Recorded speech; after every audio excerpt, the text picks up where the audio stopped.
ఈ వీడియో పూర్తిగా చూసి మాత్రమే కామెంట్ చేయండి. రోమాలు నిక్కబొడుచుకుంటాయి. 10 నవంబర్ 1659 కార్తీక శుక్ల త్రయోదశి ప్రతాప్ గఢ్ కోట. ఈ రోజు ఏం జరిగిందో తెలుసుకునే ముందు దీని ముందు ఒక స్టోరీ జరిగింది.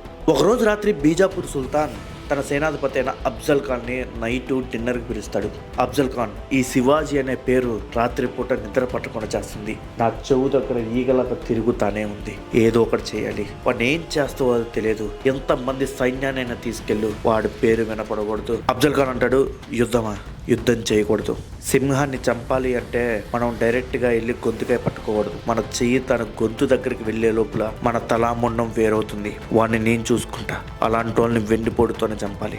శివాజీని కలవటానికి మార్గ మధ్యలో చాలా తప్పులు చేస్తాడు. అది శివాజీ చెవు దగ్గర చేరుతుంది. శివాజీ మౌనంగా ఉంటాడు. తర్వాత అదే అఫ్జల్ ఖాన్ శివాజీతో స్నేహం కోసం ఒక లెటర్ పంపిస్తాడు. మన ఇద్దరు ఒకసారి స్నేహపూర్వంగా కలుద్దాం, మనం స్నేహితులు అవుతాం, యుద్ధం ఆపేద్దాం అని చెప్పేసి. అందులో ఒక కండిషన్ పెడతాడు అఫ్జల్ ఖాన్, మన ఇద్దరం ఆయుధాలు లేకుండా కలవాలని చెప్పేసి. శివాజీ దానికి అంగీకరిస్తాడు. అక్కడ ఉన్న వాళ్ళు శివాజీని హెచ్చరిస్తారు, శివాజీ శత్రువుతో స్నేహం అంత మంచిది కాదు. అప్పుడు శివాజీ, శివుడు బోలాశంకరుడు ఎంతటి రాక్షసుడికైనా కోరితే వరం ఇస్తాడు. ఆ వరాన్ని తప్పుగా ఉపయోగిస్తే ఆ వరంతోనే వాడిని భస్మం చేస్తాడు అని ఆ మీటింగ్ కి బయలుదేరతాడు. 10 నవంబర్ 1659. అప్పుడు అఫ్జల్ ఖాన్ టెంట్ లో ఉన్న శివాజీని కలవడానికి వస్తాడు. ఆ టెంట్ లోపలికి వెళ్ళగానే శివాజీ లెగిసి నమస్కారం చేస్తాడు. అప్పుడు అఫ్జల్ ఖాన్ అంటాడు, ఏంటి నువ్వా శివాజీ అంటే? పేరు 2 అక్షరాలే కానీ మనిషి మాత్రం చాలా పెద్దవాడు అనుకున్నా. చూడటానికి చిన్నపిల్లలా ఉన్నావు, కానీ నీ పేరు వినపడితే జనాల గుండెలో ధైర్యం వస్తుంది. అప్పుడు శివాజీ అంటాడు, మీలాంటి పెద్దవాళ్ళ నోట్లో నుంచి ఆ మాట రావటం నా అదృష్టం అంటాడు.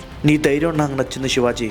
నీకు ఎన్ని రాజ్యాలు కావాలంటే అన్ని రాజ్యాలు ఇస్తా, నువ్వు నా దగ్గర ఉంటే అంటాడు అఫ్జల్ ఖాన్. అప్పుడు శివాజీ అంటాడు, నా ధర్మం, నా ప్రజలు, ఈ రెండే నాకు ముఖ్యం.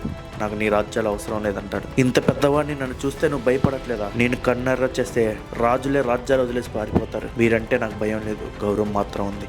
నాకన్నా చిన్న కుర్రాడు అయినా చాలా బాగా మాట్లాడుతున్నావు, చాలా ధైర్యంగా మాట్లాడుతున్నావు. నాకు చాలా సంతోషంగా ఉంది నీలో నన్ను చూసుకుంటున్నా.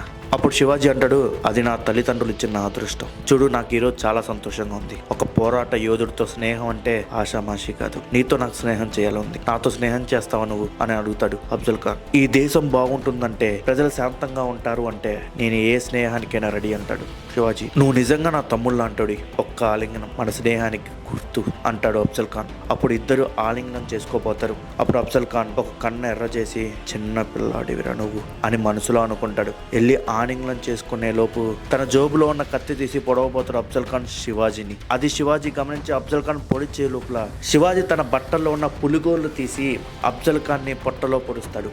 అప్పుడు అఫ్జల్ ఖాన్ శివాజీ మీద పడతాడు. అఫ్జల్ ఖాన్ శివాజీ చెవులో అంటాడు, నేను తక్కువ అంచనా వేసా శివాజీ. అప్పుడు శివాజీ ఒక మాట అంటాడు, ఖాన్ సాబ్, నా పేరులో ఉన్న 3 అక్షరాలు తెలిస్తేనే నాతో యుద్ధం చేయడానికి భయపడ్డా. నా పేరు క్షత్రియ కులంత శ్రీ రాజ శివ ఛత్రపతి శివాజీ మహారాజ్ పోయిరా. అప్పుడు ఒక యుద్ధం జరుగుతుంది. ఆ యుద్ధంలో మరాఠా సైన్యం అఫ్జల్ ఖాన్ సైన్యాన్ని ఓడిస్తుంది. ఇప్పటివరకు ఎవరైతే నా ఇన్స్టాగ్రామ్ ఫాలో చేయకపోతే మీరు ఫాలో చేయండి. కామెంట్ బాక్స్లో కామెంట్ చేయండి మీ అభిప్రాయాన్ని. మళ్ళీ కలుద్దాం వేరే వీడియోలో.